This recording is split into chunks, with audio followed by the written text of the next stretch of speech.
This is my audience, and here is my ID.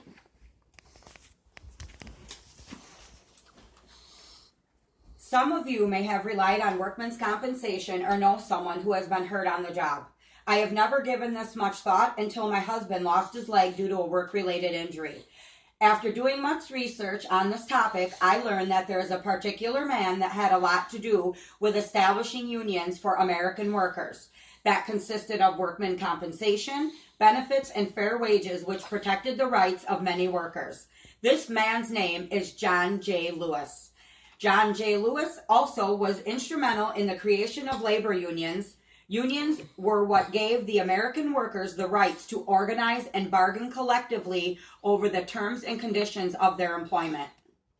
According to Thomas Streisguth from Yale University, who has a strong background in labor union rights, John J. Lewis became the strongest force on organized labor during periods from 1905 to the 1950s. I have done a great deal of research on John J. Lewis, read many articles, and I am fascinated with the devotion, determination, and compassion he put forth for the hardworking Americans. John J. Lewis was a remarkable man that went to great lengths to fight for and create union rights for the American people. First, I will give you a little background on John J. Lewis and the hardships he endured as a young man. Second, I will discuss some of his greatest accomplishments. Finally, I will discuss the legacy that he left us with and which still continues today. John J. Lewis was born in Lucas, Iowa on February 12, 1880. His father was Tom Lewis, a coal miner from Wales, and his mother was Anne Lewis. He was the firstborn of 7 children. He completed 10 years of formal education before quitting and joining his father in the mines at the young age of only 16. In 1901, he headed west where he rode the rails for 4 years and experienced firsthand the hardships of workers across the country. The life of the 19th century American industrial worker was far from easy.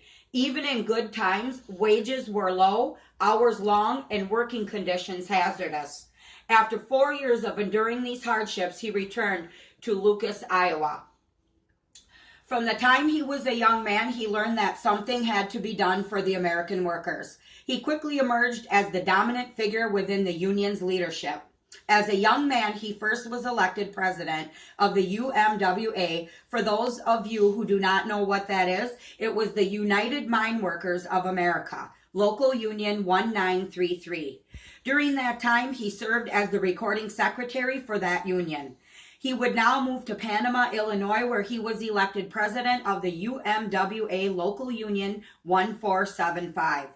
He was hired as a national organizer and field representative while still working closely for the United Mine Workers of America Association. His goal now was to defeat the socialists and radicals that were trying to control the union that was developed for the workers. During World War I, he helped win substantial wage increases for miners in the coal fields. He then was appointed the vice president of the Federal Fuel Board and was officially appointed the president of the UMWA when his predecessor resigned. At 40 years old, Lewis now led the largest, most influential union in the country. He used the nation's dependence on coal to maintain union membership despite severe economic hardships in the industry.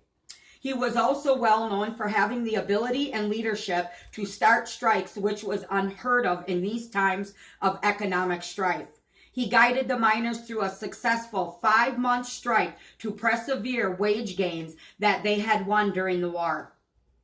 His next accomplishment was going to be and try and organize mass production industries with the support of the AFL, known as the American Federation of Labor. When his proposal was defeated, Lewis intentionally provoked Carpenter's president, William Hutchinson, into calling him a name. Lewis leaped a row of chairs, knocked him right to the ground, and gave him a right to the nose. The blow sealed the breach between the AFL and the CIO and signaled to millions of workers across the country they had a new champion, John J. Lewis. Making full notoriety, Lewis committed the UMWA funds to support organizing drives in the rubber, auto, and steel industries. Because of this involvement, this was an absolute success. He negotiated agreements with General Motors and U.S. Steel. He was now elected the first president of the CIO, Congress of Industrial Organization. Because of this domineering, aggressive, and bold demands on corporate power, millions of workers named him as the father of the American industry and the new power of labor. At the end of World War II, he largely devoted himself to the UMWA, remaining a bold and visionary labor leader. In the 1950s, Lewis won periodic wage and benefit increases and led the campaign for the Federal Mine Safety Act in 1952. Lewis retired as president of the UMWA in 1960 and 9 years later passed away at his home in Alexandria, Virginia. John J. Lewis was a brutally effective and aggressive fighter and strike leader. He gained high wages while steamrolling over his opponents, even against the United States government. Lewis was one of the most controversial and innovative leaders in the history of labor unions and gaining much credit for the industrial unions. He was a political tycoon and economic powerhouse, yet was widely hated by many for his nationwide strikes. His massive shaped head, big bushy eyebrows, domineering jawline, powerful, loud voice, and ever so present scowl thrilled his supporters and angered enemies. He was a remarkable man that for 40 years went to great lengths for workers, coal miners, who accredited him as their leader, whom they highly respected, leaving us with the legacy of unions still yet today that protected the American workers. Thank you.